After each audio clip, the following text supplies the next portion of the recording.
Boa tarde, pessoal. Hoje é 9 de abril de 2026, 17h34.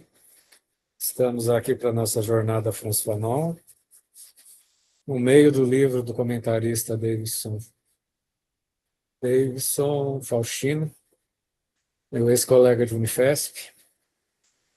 Agora ele está na USP. Entrei em contato com ele várias vezes, gente. Estou esperando ele confirmar a data, tá? Eu já fiz a minha parte, vamos ver se ele se mobiliza. Ele é muito gentil, em geral, tá? Começando, gente, eu vou falar isso várias vezes. Faltam só duas datas para a gente preencher, gente. Vou projetar, que vem da pessoa se estimula. Só tem duas datinhas. Eu queria agradecer a todos que já e todos que já se dispuseram. Isso é um encontro de estudos, não é aula, né? Vocês estão vendo aqui? Tá com tudo completo. Estava incompleto hoje, a gente vai se organizar aqui para ver quem quer puxar. A Paula já se dispôs para fazer semana que vem. A gente tem 7 de maio e 2 de julho. O resto está tudo preenchido, né? Nazaré, Nicole, Alessandra, Ana Beatriz, Isabela, Letícia, Kênia, Matheus, Felipe.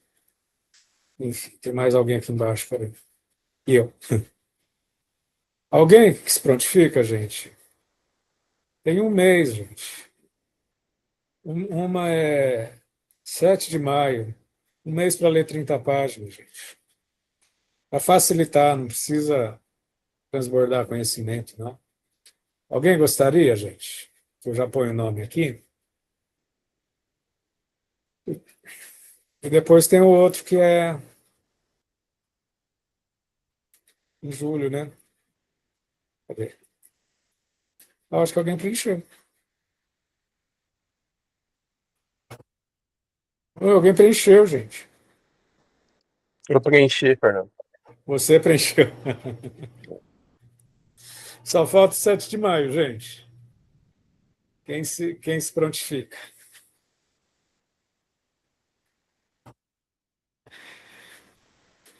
Alguém quer facilitar hoje?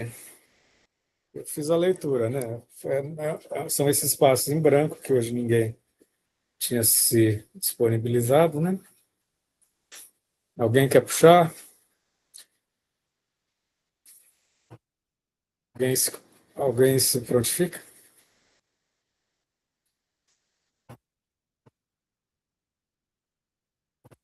Eu vou falando, gente, quem quiser complementar. Tem bastante coisa esses dois capítulos, mas é bem assim, situar o conhecimento do Fanon, né, em termos de correntes, em termos de... A primeira parte, que é a virada pós-colonial e a perspectiva da diferença, é mais conteúdo mesmo, né, no sentido de dizer justamente o que é essa transposição da pós-colonialidade no sentido de uma diferença.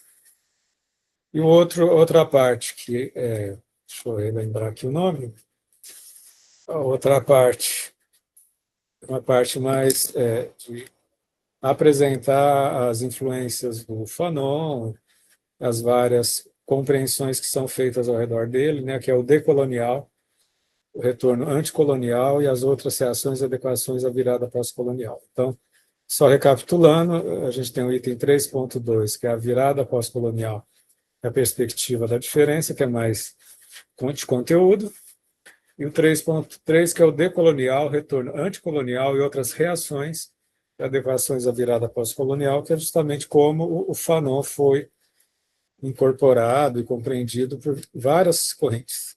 Então, repetindo, a gente vai ter uma parte conteudista e uma parte mais esquemática, né?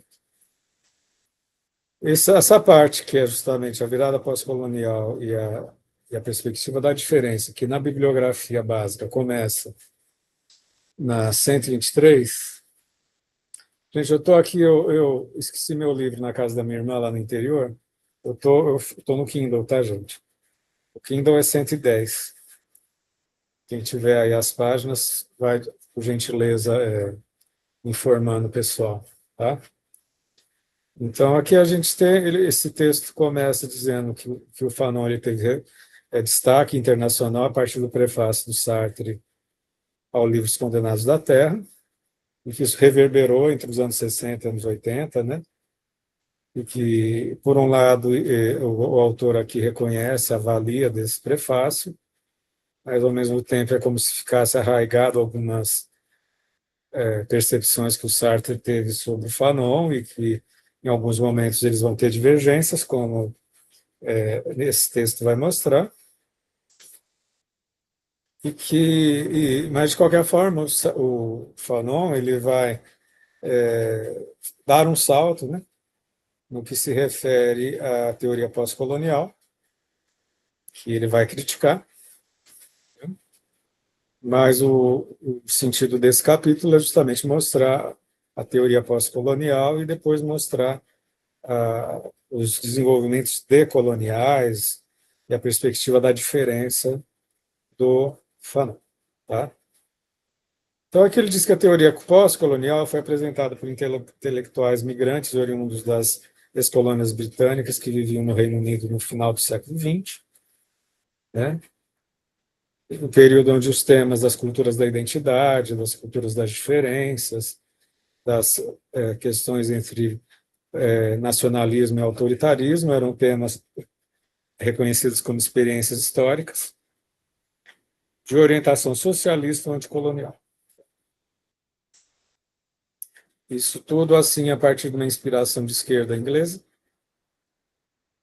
acentuada pelo período da pós-guerra, no qual houveram as revelações dos crimes de Stalin, que naquela época os extermínios em massa do Stalin eram, ou as precariedades de efeitos genocidas que o Stalin impôs pelo governo dele estavam encobertas, né? E que a partir justamente disso, do desencanto pós-guerra, pós-segunda guerra, e as revelações dos crimes de Stalin fizeram abalar as bases da esquerda marxista, né? E que, de alguma forma, os teóricos vão buscar outros alinhamentos, outras formas de compreender a realidade. E partem muitas vezes ainda no materialismo, né? Não necessariamente do marxista clássico, mas partindo, por exemplo, com o Raymond Williams, que vai trabalhar o materialismo cultural, a cultura como um elemento constitutivo do materialismo histórico, um elemento central. Ele vai dizer que a cultura e a literatura, que diz assim, são materialidades que são emanações do ser, emanações civilizatórias que vão ser co-constituídas pelo materialismo da história, pelas relações estruturais econômicas, entre outras, né? Dentro de uma inspiração marxista, um marxismo revisitado agora pelo viés cultural, justamente para superar o marxismo puramente de estruturas econômicas, e que isso, de alguma forma, esse relevo dos estudos culturais, vai ser um dos elementos-chave do que ele chama de pós-estruturalismo, o Davidson, né? Citando, dentre eles, Foucault, Derrida, Lacan e Althusser. Nesse sentido, agora eu ponho uma colher nesse angu, porque Foucault, dizer que Foucault é pós-estruturalista, ele está revirando o túmulo, né? Ele não é pós nada, entendeu? Segundo ele. Estava fazendo o estudo dele, ele não é pós-moderno, ele não é pós-estruturalista, não sei como são outros, né? Mas, de qualquer forma, o que a gente tinha até meados do século XX, até, de certa forma, em certo grau, no transcurso da segunda metade do século XX, que era assim um enfoque muito grande nas questões estruturais econômicas, de repente a gente vê emergir a questão do sujeito, como crítica ao sujeito iluminista, né? E como essa dialética meio desencorpada do Hegel, né? Sobre os ciclos dialéticos dele, históricos, né? E buscando essa autoconsciência e emancipação desse sujeito cartesiano, iluminista, né? Que parte de uma estrutura universal, né? E na medida em que vai buscando, a partir de buscar as singularidades dos sujeitos, né? seja do ponto de vista das diferenças, das culturas, dos processos identitários, dos processos de gênero, né? Tudo isso vai romper com a concepção mais, até então, mais dominante, que era, pelo menos em termos de esquerda, né? Que era o pensamento econômico e estrutural marxista, né? É dentro desse caldeirão que a gente está estudando justamente como surge a crítica ao pós-colonialismo, né? Pós-colonialismo sendo criticado, né? Pós-colonialismo fala como um processo de dominação que acontece a partir do homem branco, que domina economicamente. Como domina economicamente, tem os dominados, né? Dentro de uma concepção clássica do marxismo. A gente vai, aos poucos, surgir uma corrente que vai buscar a centralidade na subjetividade, em representações e significações, que, embora perpasse as questões de classe social, a elas não se reduzem, né? Não se restringem, né? Então, aí já não é só um sujeito de classe, a classe proletária dominada pela classe burguesa, mas são as representações da subjetividade, as representações da identidade, o questionamento do sujeito iluminista como um todo, que aí também abrange o humanismo marxista, que também passa a ser criticado, né? Isso dando espaço a esse termo que é muito duvidoso, que é o do pós-estruturalismo, né? E que vai dar margem para as questões pós-coloniais e decoloniais, conforme a gente vai elaborar durante esse nosso encontro de hoje, tá? Mais uma vez, o texto aponta os movimentos negros radicais, como os Panteras Negras, e suas rupturas, suas violências, suas tensões, né? Sua submissão a partir dos seus sufocamentos, né? Como uma das manifestações de ruptura. Fala do Foucault em História da Loucura, que mostra a emergência histórica do sujeito louco como uma forma de criar uma história dos excluídos, e que isso seria inspirador, dentre essas histórias, também pensar a história étnico-racial como história do excluído, num sentido de afirmação das diferenças, que justamente a gente vai trabalhar aqui a perspectiva das diferenças.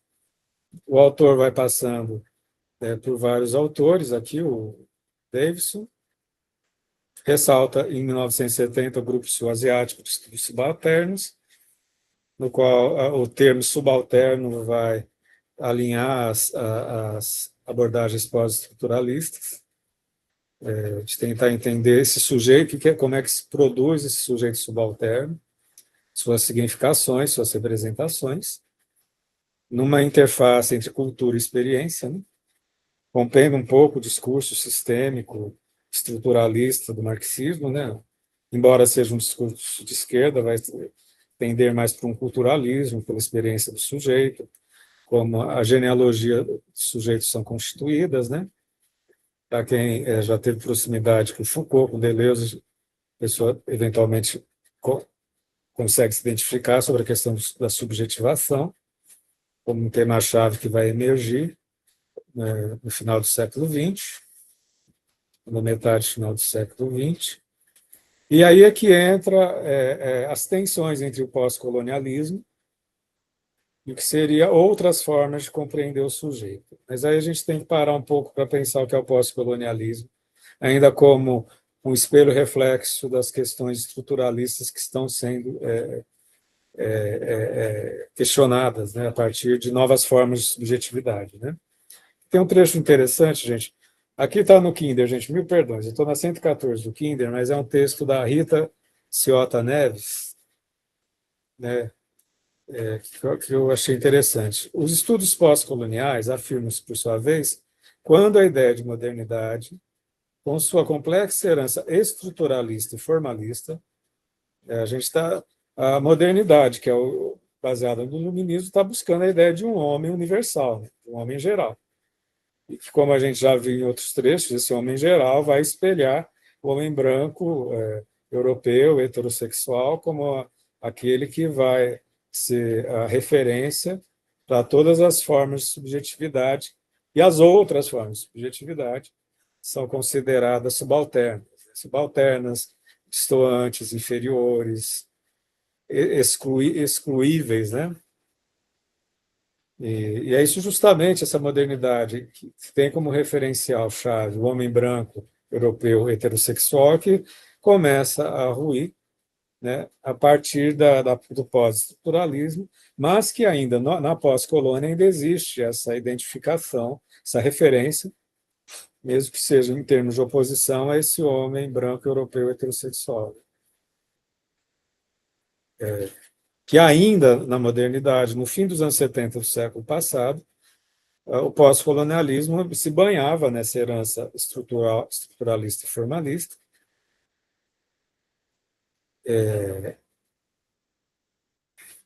mas que a partir dos anos 70 vai emergir um espaço teórico, político, poético, reconhecido não só como o que vem depois do colonialismo.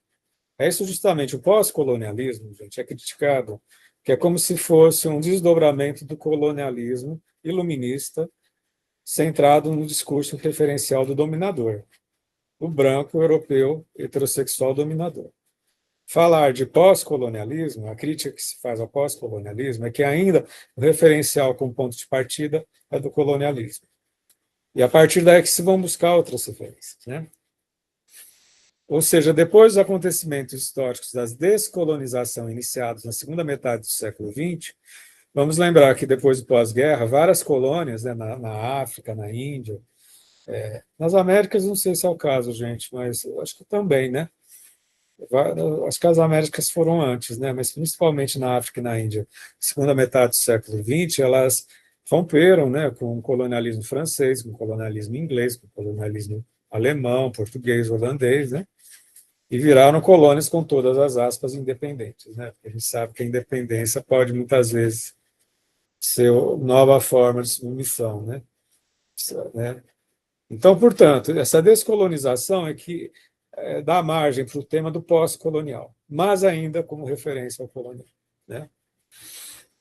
E que o que se procura aqui, de fato, o texto da Rita Ciota, é um pós-colonialismo. Né? Chega a ser meio engraçado falar. O que se busca é um pós-colonialismo. Uma situação que histórica e geopoliticamente é já uma situação de globalização em que as razões profundas do colonialismo, juntamente com os conflitos pós-coloniais e a violência mundializada, que transforma as minorias em êxodos, abriram cenários novos. Então, a partir dessa realidade, dessa diáspora, né, que ele vai dizer que, ao invés de tentar resgatar, porque ainda o pós-colonialismo vai tentar resgatar uma negritude originária que havia sido sufocada pelo colonialista, né? Essa decolonização, nessa brincadeira pós-colonialismo, né, vai buscar justamente, não, agora as colônias se esvaneceram, tem outros desenhos, há uma diáspora negra pelo mundo, que penetrou em vários países do Ocidente, em várias metrópoles, em várias situações diferenciadas, buscando um novo estatuto jurídico e social que não seja o estatuto da escravidão ou da submissão, né, da subalternidade. A partir dessa realidade mais difusa, mais esparramada pelo mundo, é que deveria se situar os estudos e não, ao invés, como houve no pós-colonialismo, os teóricos do pós-colonialismo buscar resgatar uma ingênua, considerada uma ingênua negritude de origem, que ainda essa visão para os teóricos, dentre eles o Fanon, de buscar essa raiz originária, é ainda se remeter à relação do negro, na relação de uma negritude constituída a partir do referencial de dominação. Repetindo, ou seja, buscar outro referencial representa ter uma ideia desse mundo globalizado, onde todos estão mais ou menos entrelaçados sobre novas relações, sobre novos embates e novas estratégias, né? E alguns autores dizem assim: valorizar a cultura das classes subalternas em direção ao projeto unificador, né, que dê conta dessa nova realidade, né, que aqui é denominado de pós-modernismo. Eu não gosto desse termo, tá? O termo que que muito vago, na minha opinião, mas enfim, está aí no texto. E quando a gente sai dessa visão mais equivocadamente unívoca do dominador e do dominado, como entidades estruturais e fixas, né? A gente vai ver a subjetividade circulando entre os espaços, com suas narrativas singulares, com seus processos de subjetivação próprios, com seus agenciamentos políticos, né? Com suas relações de poder, né? E aí, com isso, buscando novas consciências específicas de sujeito, novas fronteiras entre o presente e o além, que é o termo que o autor fala. E aí, saindo dessa visão mais iluminista, categorial de dominante e dominado, né? Vai buscar essas formas mais difusas de subjetividade, entrelaçadas com identidades sociais, políticas, sexuais, ideológicas, né? É o sujeito que emerge. O termo sujeito meio que deslocou a produção do conhecimento, aquilo que era antes visões estruturais de sociedade, vai dar margem para formas singulares de subjetividade, seus embates, seus conflitos. Noção de um Estado unificador também está dizendo aqui, um Estado único, né? Puro também cai, dando lugar para esses jogos de identidades híbridos e mestiços. É interessante esse termo.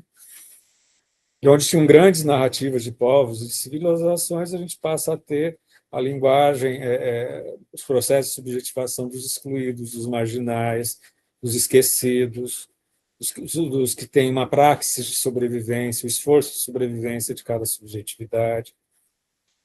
Isso que, de certa forma, seria a perspectiva da diferença em contraponto ao pós-colonialismo.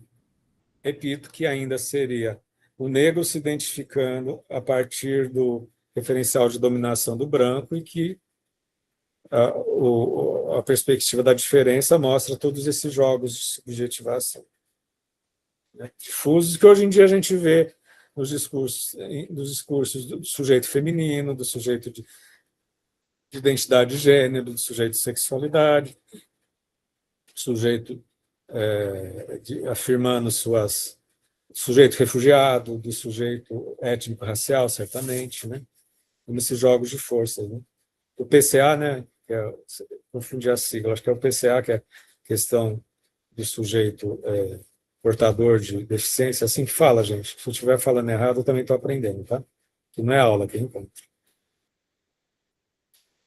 Da pessoa com deficiência, acho que é assim que fala. Perdão. Tudo bem, gente? Podemos continuar? Podemos? Então, aí, entenda isso. Repetir faz parte da pedagogia. Tem o colonialismo com sua dominação, que, ecoando na produção do conhecimento, tinha a ver com o sujeito iluminista dominador, que era o branco europeu heterossexual. Durante um período, no momento que houve a descolonização da África e de vários países do Oriente, isso abriu margem para um discurso de pós-colônia, né?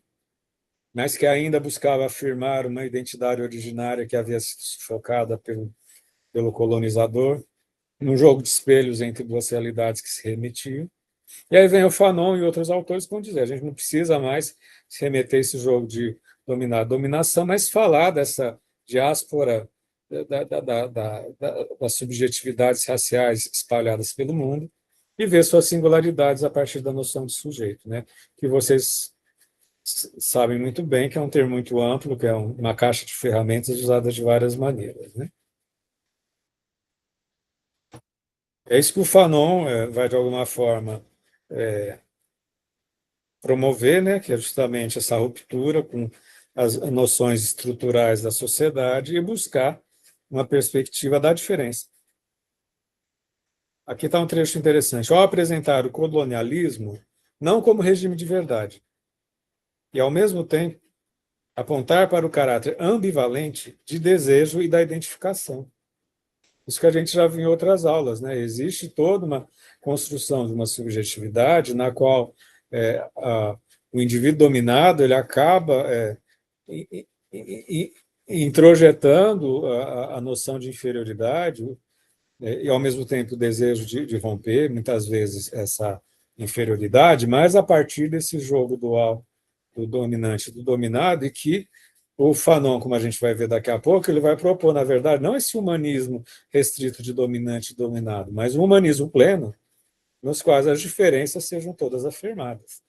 Aí já não é mais se reportar ao passado escravocrata ou ao passado de colonização, mas é buscar a plenitude do ser, saindo de uma lógica de não ser, o não ser que é desvalorizado, que é rarefeito, né, que é submetido, para a plenitude do ser nas suas diferenças, né, na construção de um novo mundo. Né. De fato, a gente já está antecipando, né, não vou seguir necessariamente página por página, mas o Fanon ele diz, não é que ele vai destruir o humanismo iluminista, ele vai dizer, não, ele tem que ser levado à sua plenitude na construção de um mundo novo. É um humanismo onde todas as diferenças sejam contempladas, né? Isso perspectiva da diferença. Rever as matrizes humanistas que eram estruturadas por esse jogo perverso de dominante e dominado, desmoronar esse mundo velho, né, e fazer abrir um humanismo crítico, né, do humanismo até então existente, mas abrindo para todas as formas de singularidades, né? Mas seria mais ou menos por aí. Nesse sentido, a racialização, os processos culturais, os processos de identidade seriam formas de afirmação dessas diferenças, né? Então, não é contra a noção de homem, né? É levá-la à radicalidade proposta por Fanon, como a racialização seria uma forma radical de afirmação das diferenças, né? Sair da hipocrisia iluminista, né? Que se diz universal, mas deixa por debaixo do tapete toda a exploração, toda a submissão, toda a selvageria do homem branco, né? Explorador, né? Destruidor, né? Cria um mito de um sujeito universal a partir do seu referencial e vai buscar aquilo que é um novo humanismo, que é o humanismo planetário, cosmopolita e universal, né? Que subverta as divisões raciais impostas pelos colonizadores. Por isso, mais uma vez, gente, por isso, rompendo o pós-colonialismo. Não é remeter à relação de afirmar a originariedade da negritude que fora dominada e constituída pelo branco opressor, mas é buscar novos humanismos, né? Essa é a proposta do Fanon. Um humanismo radical que, de alguma forma, contemple todas as diferenças, né? A solidariedade transnacional. E começam a surgir os termos não só do Fanon, mas de outros estudiosos. Mais uma vez, o Pele Negra, Máscaras Brancas aparece como os processos de identificação na analítica do desejo. Lembrando que a gente vai estudar esse livro em breve, né? Então, é onde ele vai mostrar esse sujeito de desejo étnico-racial construído nas relações de forças entre o colonialismo e a descolonização, né? Nessa alteridade que é criada, o negro criado através do outro branco, né? E que, quando, por sua vez, de uma maneira até de reversão, isso abre um espaço de cisão para resistências e para processos de afirmação das diferenças, né? Na medida em que se instrumentaliza o sujeito com essa genealogia, né? Essa reflexão desse lugar afirmativo da diferença, né?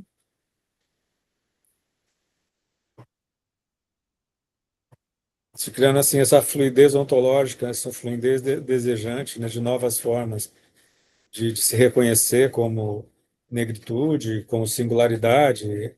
É aí que entra toda essa instrumentalidade, que é uma caixa de ferramentas que tanto a gente pode pensar a negritude, as questões identitárias, as questões de sexualidade, dentre outras formas, né?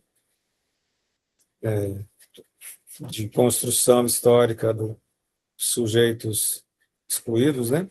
Em inclusão, a partir de um novo humanismo.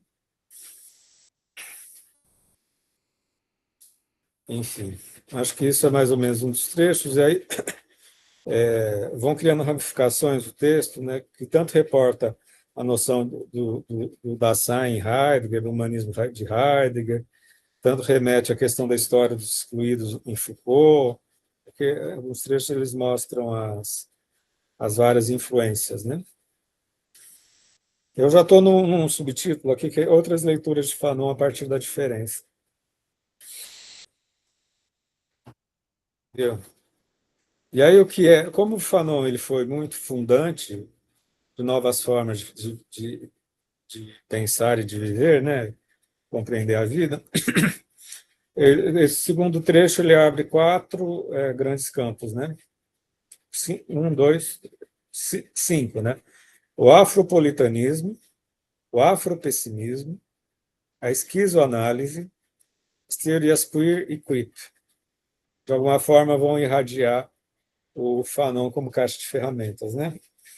Vou repetir: o afropolitanismo, o afropessimismo, a esquizoanálise e as teorias queer e crip. O que seriam esses campos aqui, né? Citando o filósofo Mbembe, né, que é o Achille Mbembe, né? Aqui ele vai separar as idades do Fanon. Isso é bem didático, digamos assim. Teria uma primeira idade do Fanon, relacionada com os movimentos anticoloniais, ele participou na Argélia, enfim, a libertação da Argélia, e por isso tem uma praxis revolucionária. Fanon do início da vida dele, da vida militante dele. Daqui a pouco aparecem as datas, não estou achando as datas aqui no texto. A segunda idade de Fanon, que é justamente esse giro pós-colonial, que é justamente novas formas de se pensar um sujeito afirmativo da negritude, para além da pós-colonialidade, que tudo isso que a gente que estamos falando, né? Buscar uma afirmação através de um sujeito cosmopolita, de um sujeito infiltrado em todos os espaços ocidentais, né? E buscando suas diferenças de acordo com cada cultura, cada sociedade em que ele habita, cada espaço de governo e de nação, né? Enquanto singularidades, não como algo estrutural único, né? Esse seria o segundo Fanon. Cadê o terceiro? Segunda idade Fanon. Aí daqui a pouco aparece o terceiro. Ele vai desenvolver justamente essas ideias, desapegar da descolonização e buscar um discurso de contemporaneidade, história do presente, né? Assinalando um futuro no qual a negritude se situa em todos os espaços do mundo, né? No sentido de uma emancipação, né? Do, a cristalização da subjetividade colonialista, né? É aí que entra o termo afropolitanismo, porque justamente seria a partir dessa diáspora e dessa penetração da negritude em todos os espaços do mundo, é que ele seria um referencial forte do cosmopolitismo e não mais o homem branco heterossexual europeu, né? Seria afropolitanismo, porque seria um cosmopolitismo mundial a partir do referencial da negritude, né? Saindo do discurso iluminista europeu. São dos termos que foi explicado, que é o afropolitanismo. Né?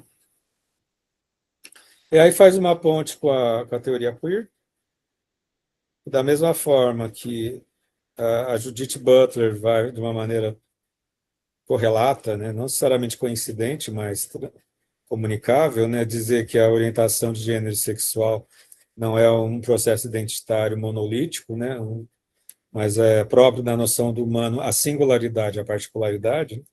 Isso também pode se aplicar nas questões étnico-parciais, nas questões identitárias, nas questões da sexualidade, que é uma possibilidade particular de estar no mundo. Não mais como categoria única, mas como singularidade, afirmando suas diferenças. Por isso, a comunicabilidade com a teoria queer Enfim,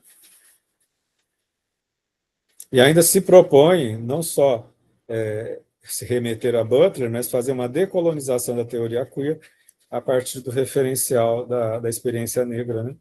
Que se refere às suas singularidades das suas performances de gênero, das suas performances, suas produções desejosas, né? E ainda propondo essa elaboração a partir do referencial da negritude, e o que, por sua vez, também se remete ao termo creep, que é uma provocação que se faz ao termo cripple, C-R-I-P, que é uma corruptela, uma provocação do termo cripple, C-R-I-P-P-L-E, que quer dizer aleijado, né? Que é onde as pessoas com deficiência vão, de alguma forma, também se afirmar como singularidade a partir da experiência vivida delas, e não a partir do que a medicina ortodoxa vai dizer delas, né? A partir de referenciais exteriores, inclusive questionar a noção de deficiência, né? Isso é muito forte. Veja como a referencial de Fanon se comunica em várias frentes, né? Então, esse trecho é muito interessante no sentido dessa afirmação, tudo para sobrepujar a noção da zona do não ser como negação, aquilo que a gente já viu em outros encontros, né? Que, em virtude da escravidão, era, era restringida a subjetividade da pessoa negra a uma zona de não ser rarefeita, apenas remetida no seu referencial de submissão ao senhor escravocrata, né? Romper com essa zona de não ser é justamente a propositura de um humanismo que seria pleno na medida da inclusão das suas diferenças. Ou, mais uma vez repito, Fanon ele não vai querer acabar com o humanismo, ele vai querer desmoronar essa episteme dominadora que se reflete no humanismo e buscar um humanismo a partir das múltiplas diferenças e singularidades. O que, para alguns, enquanto muitos dizem que foi Deleuze que foi o grande teórico da esquizoanálise, essa ruptura com a ortodoxia humanista teria sido feita inicialmente pelo Fanon. Ele, de fato, seria o inaugurador da esquizoanálise, não Deleuze e Guattari. Interessante. Bom, vamos passando aqui. E aí a gente entra na segunda parte, que é o decolonial. Como eu disse, a primeira parte tem esse viés conteudista, mostrando várias fases. Esse outro capítulo, esse outro trecho, que é o 3.3, ele mostra as várias apropriações que são feitas desse referencial do Fanon, nos mais diversos sentidos, às vezes no sentido de afirmar o marxismo, desconstruir o marxismo, no sentido fenomenológico, no sentido psicanalítico. Então, assim, não é tanto conteudista, mas é mostrar como um enunciado-chave desse humanismo amplo proposto pelo Fanon, decolonial e não pós-colonial, né? Vai ser... Como é um enunciado tão amplo, né? Ele vai, de alguma forma, ser compreendido, reescrito, ressituado de várias maneiras, né? Então, aqui, eu não vou... Esse outro trecho, não acho que nem o caso de aprofundar, que não tem exatamente muitas teorias, mas é como os autores reescreveram nos últimos 50 anos o referencial do Fanon, né? Alguns escrevendo a partir da relação de ser, saber e poder, muito assim calcado no referencial do Foucault, né? Uma ontologia histórica, né? Atravessada pelos saberes e poderes, o corpo como esse elemento de exercício do poder, né? Seja o corpo étnico-racial, seja o corpo sexual, seja o corpo de gênero, ou multiplamente atravessado por essas figuras, né? No contraponto com o corpo americano do heterossexual, branco, patriarcal, cristão, militar, capitalista, né? Esses jogos de subjetivação. que dão espaço para essa decolonialidade, que é justamente singularizar o sujeito a partir da sua experiência afirmativa no seu lugar, né, na sua historicidade presente, né, vendo a sua experiência étnico-racial, e buscando, inclusive, o termo que os autores dizem que é criolização, que é justamente essa afirmação da singularidade negra. Bom, nos deslocamentos de forças que a história contemporânea nos permite, né? No sentido afirmativo. São termos que são usados no sentido de uma colonialidade global, que não é remetida ao colonialismo escravocrata, mas é justamente essas tensões entre centros e periferias, entre várias etnias que convivem nas grandes metrópoles, os grandes grupos populacionais, né? Fazer todo esse redesenho a partir de uma história contemporânea, né? Obviamente interpretado pelo capitalismo, mas não restrito a uma visão só estruturalista, mas vendo esses jogos de subjetivação, essas produções desejosas, né? A partir da experiência do sujeito que vive em cada lugar, em cada território, a partir, portanto, de uma microfísica do poder mais local, né? Mais, mais específica, né? Mais singular. Então, seriam jogos que os autores vão se apropriando do Fanon para fazer esse novo desenho, né? Tem um autor que diz aqui de uma desocidentalização, na medida em que a gente tem esse afropolitanismo, né? Essa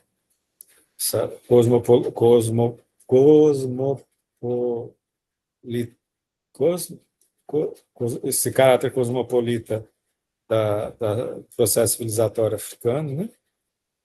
E recusando as visões estruturalistas do comunismo e do capitalismo a partir do processo de resistência dos sujeitos decoloniais, né?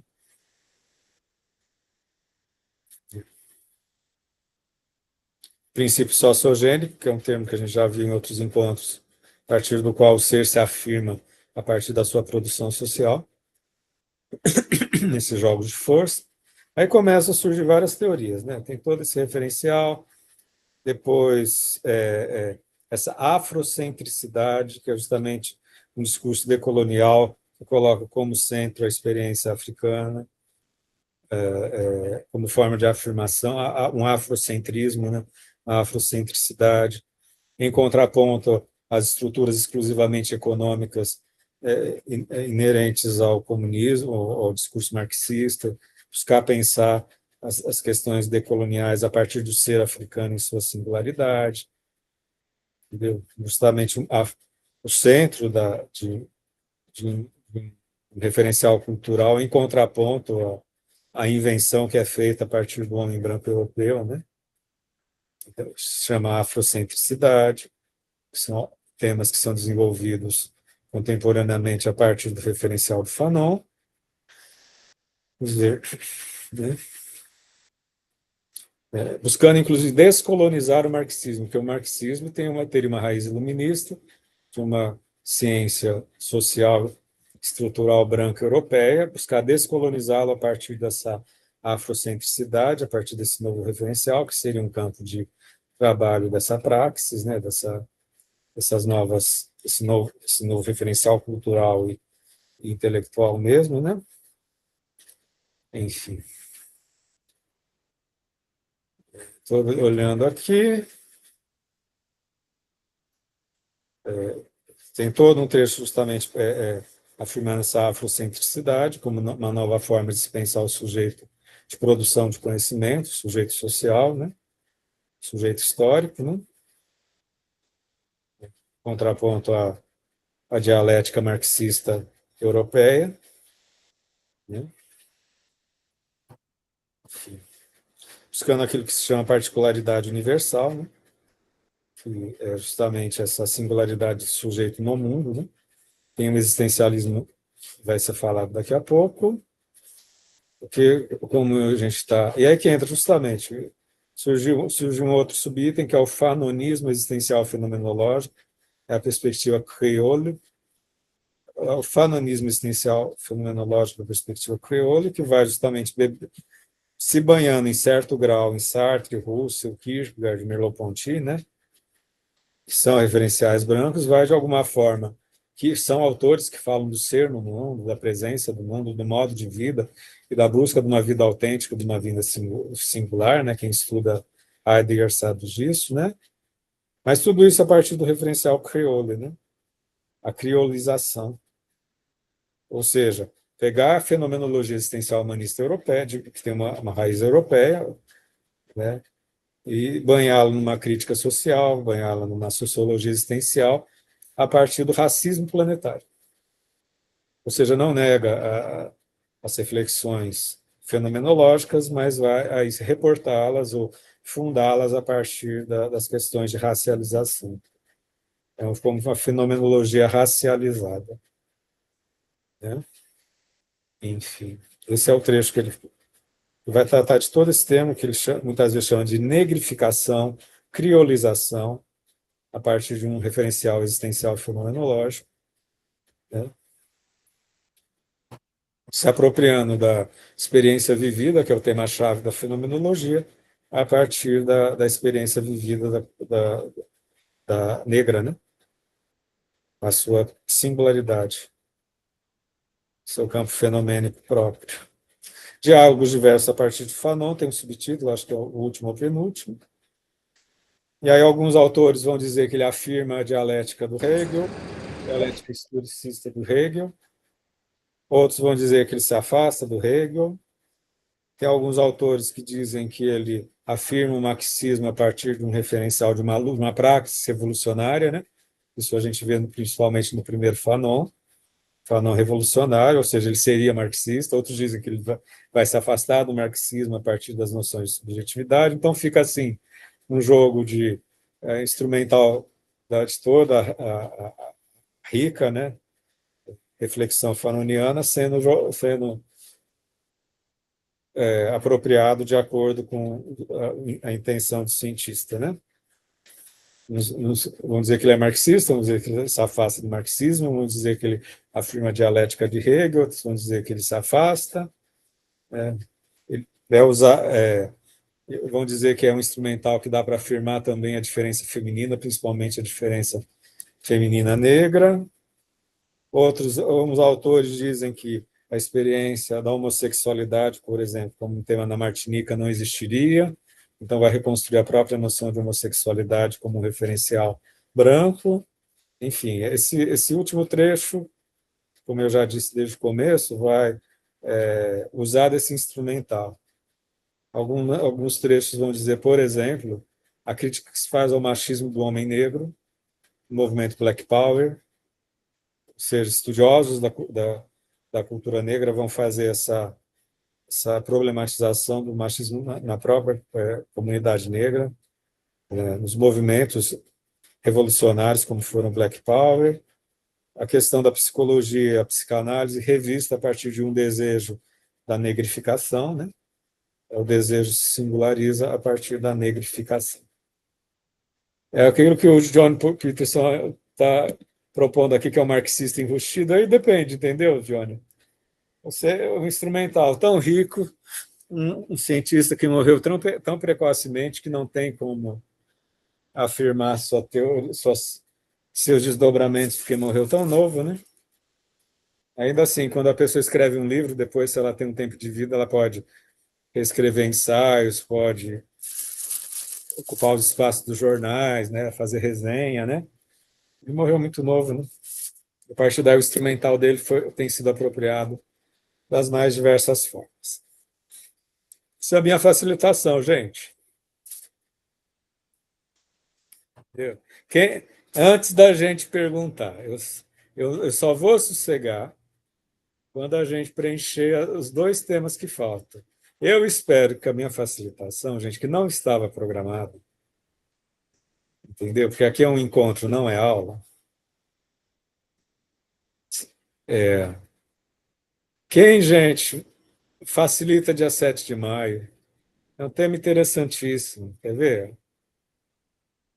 7 de maio, o ativismo negro dos anos 80 e a autenticidade negra. Olha que tema maravilhoso. 30 páginas, tem um mês para ler.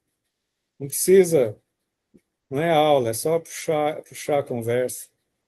Ativismo negro dos anos 80 e autenticidade negra. Retirado das máscaras brancas. Quem se habilita que eu ponho o nome aqui? Abre o microfone, eu ponho o nome. E o outro que é em maio. Cadê? Alguém já preencheu? Já preencheu, né? Não. Não.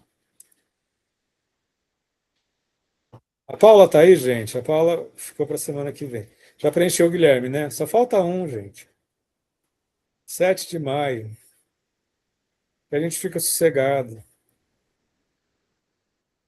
Justamente ativismo negro dos anos 80 vai ajudar muita pesquisa de vocês. É bem contemporâneo. Né? Vou pôr mais uma vez aqui, gente. Isso é uma demanda, tá, gente? Aqui não é aula. Pode acontecer trilhões de situações, de repente, a gente. É uma questão de solidariedade, né, gente? Esse negócio de não ficar muito autocentrado nos organizadores não é por aí, né? Tá? Colocou ali o documento. Alguém quer falar alguma coisa? Então é isso, gente. Quem quer compartilhar, eu já fiz a facilitação. Quem leu, compartilha o que leu. Quem não leu, compartilha o que percebeu.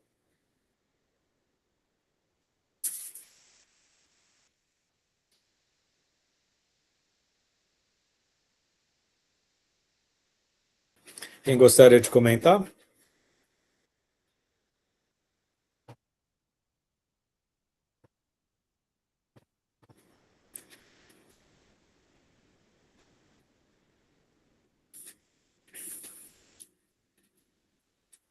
Deve ser que são os capítulos meio bastante informação, né? Oi, Yara. Bom? Oi, olá pessoal. Cheguei meio atrasada. Então, eu fiz uma leitura bem rápida esta semana, porque para variar, vou viajar no final de semana. Então, estou aqui correndo. Mas o que me chamou a atenção neste capítulo foi justamente a quantidade de interpretações. Por exemplo, eu fiz um quadro no grupo dos feminismo. Uma galera entendeu de um jeito, a outra entendeu do outro. As várias interpretações, e eu tive essa mesma sensação que o Fernando colocou, porque quando a gente escreve alguma coisa que é fruto de pesquisa, depois a gente revisita, né? Revisita, acho que vai se posicionando diante da mesma pesquisa. Não que invalide a obra, não tem nada a ver, né? É uma obra rica, que eu acho que abre a cabeça, mas me chamou a atenção esta forma de interpretação, principalmente na última parte, quando ele faz o quadro, fez um quadro na minha cabeça, né? Que ele apresenta Fanon e Hegel, Fanon psicologia e psicanálise e Fanon feminismo. Quer dizer, dentro do mesmo grupo, a obra abre para vários caminhos, né, de interpretação. E até tem no texto, eles colocam as feministas, um acha que pega no pé e a outra, não é bem assim, né, o outro grupo. E também quando ele faz a crítica em relação... Não, ele apresenta a crítica da Hannah Arendt, né, que eu acho que está tão fresquinho na nossa cabeça, e também me chamou a atenção o próprio, eu acho que é Losurdo, que é um italiano, né, um filósofo italiano, que tem assim, é engraçado, eu conheci esse autor pelas críticas, inicialmente, né? E ele também, né, pessoal, eu conheci pelas críticas, e ele também faz essa apropriação, né? Eu sei que o Losurdo é muito querido por muitos aqui no Brasil, né, Jones Manuel e outros, mas tenha também umas críticas bem interessantes, né, dele. Então é isso, é essa riqueza da obra. Eu acho que eu achei esse texto, pelo menos a primeira parte, com muita informação, não é que é difícil, mas eu achei com muita informação, mas depois foi suavizando. E eu, como gosto muito do Paulo Freire, vai tocar muito na semana que vem, e ele já cita, já faz algumas citações aqui, e Achei bem interessante e estou gostando bastante. Obrigado em nome do coletivo, Yara, sempre muito pertinente e participativo. Mais alguém, pessoal?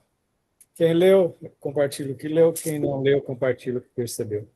Oi, Johnny, tudo bem? Boa noite. Só comentando um pouco a partir da fala da colega Yara, né, que é muita informação que o Francis Fanon ele traz nesse capítulo e como é complexo tentar, ou não sei nem se a palavra seria tentar, uma perspectiva de enquadrar, né, esses conceitos, essas relações que se dá nessa dimensão que o Francis Fanon está trazendo, essas dimensões, nesses diálogos, né, que ele traz, o quão é difícil enquadrar nenhuma ideia de caixinha, e hoje em dia, na contemporaneidade, se utiliza muito o termo bolha, né? Furou a bolha. Bolha, furou a bolha, não se explica nada, não quer dizer nada, não se compreende a totalidade do fenômeno, por exemplo, né? Não se compreende a totalidade do problema. Então, tanto caixinhas quanto bolha e furar a bolha, numa perspectiva Francis Fanon, por exemplo, a partir de Francis Fanon, por exemplo, né? Não no sentido de crítica, mas não se explica nada, isso não quer dizer nada. Eu penso muito nisso, entende?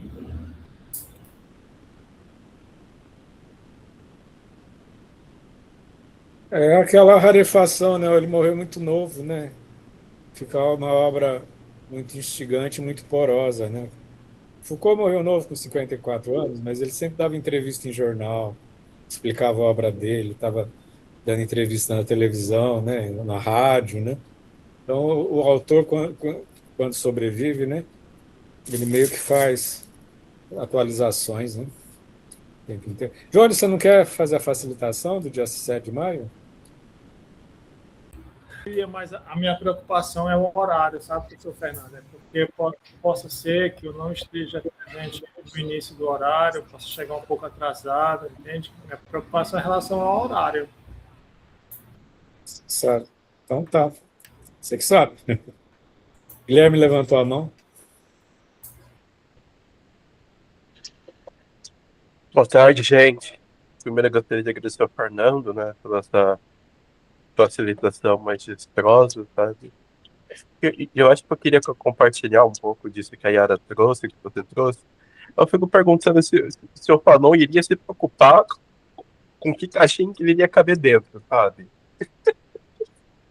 Você está levando para uma discussão, né?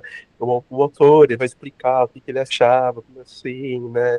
Ou ele vai se retratar, ele vai falar um pouco da sua obra dele.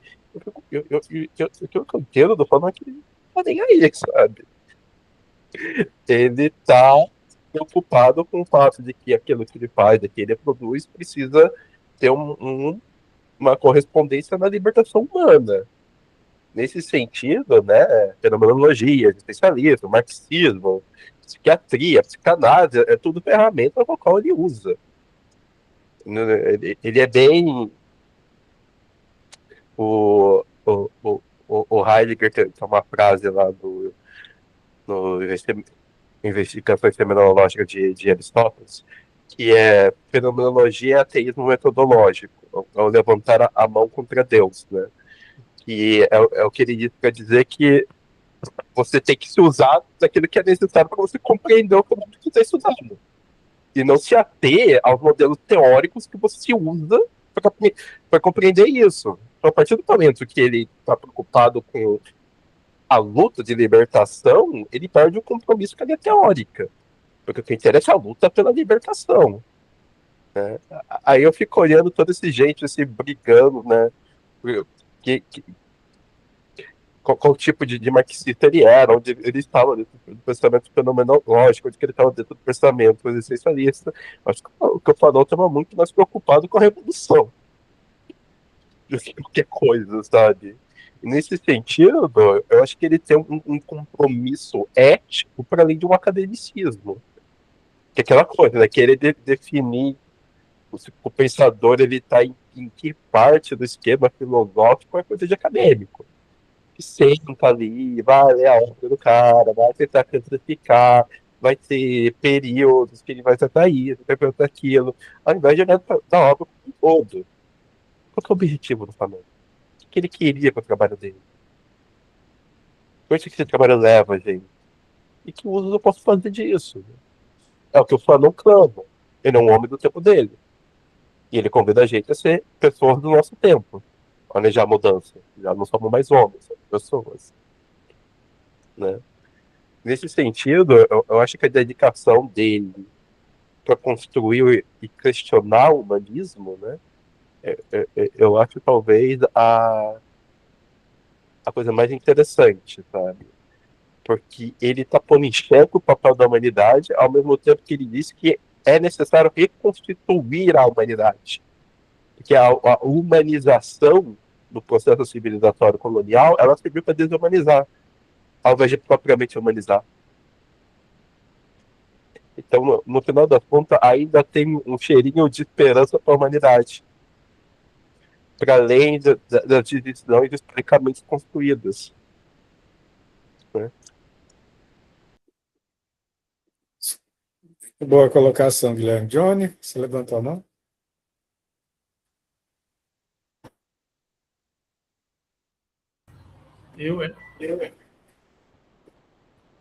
Você levantou a mão, Johnny? Sim, não, só comentando o que o Guilherme mencionou sobre a preocupação do Franz Fanon na perspectiva de revolução, né? De fazer a revolução ou de acontecer a revolução. É interessante perceber que até mesmo a fragmentação que se dá a partir da concepção teórica, né? Ela é muito vasta, né? Ela é muito, no meu entendimento, ela é muito vasta, essa fragmentação teórica, e essa fragmentação teórica / acadêmica, ela é produzida, né? No ambiente acadêmico e por aí vai. E pensando a partir da preocupação de Franz Fanon com a revolução, aqui no Brasil, por exemplo, né? Não sei se foi a Yara que citou Jones Manuel, ele fala muito numa revolução brasileira, numa revolução da classe trabalhadora, né?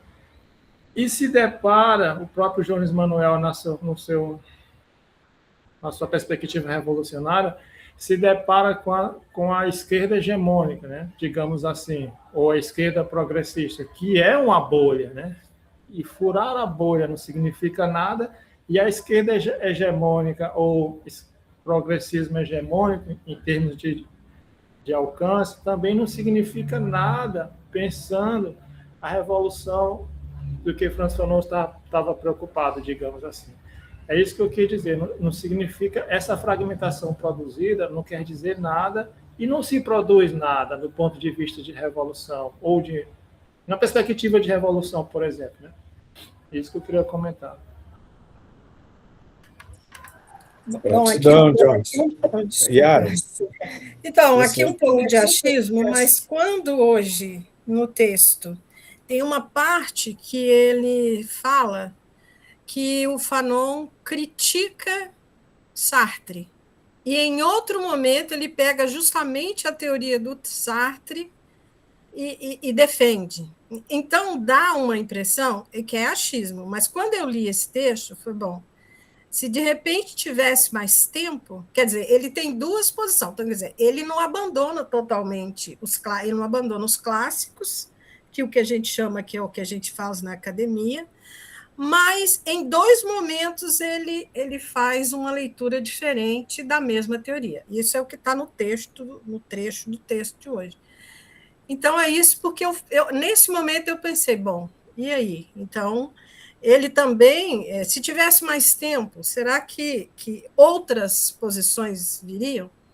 Né? E aí eu concordo, eu não estudo tanto Fanon, que ele estava preocupado com a Revolução, mas aí fica também a dúvida, se tivesse mais tempo, se algumas posições ele não tomaria, ou se ficaria bravo com algumas coisas, ou ia rir, tadinho desse povo, está entendendo nada do que eu escrevi.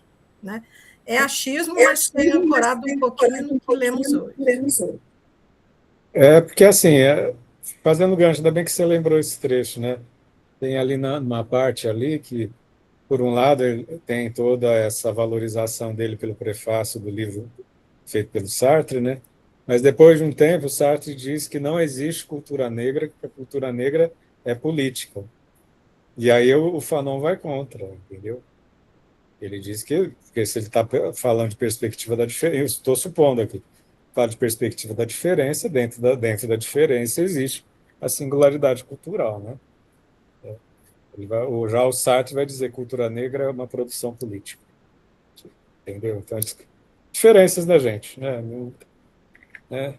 Diferença entre filósofos, né? Mais alguém quer comentar, gente? Já são 18h40.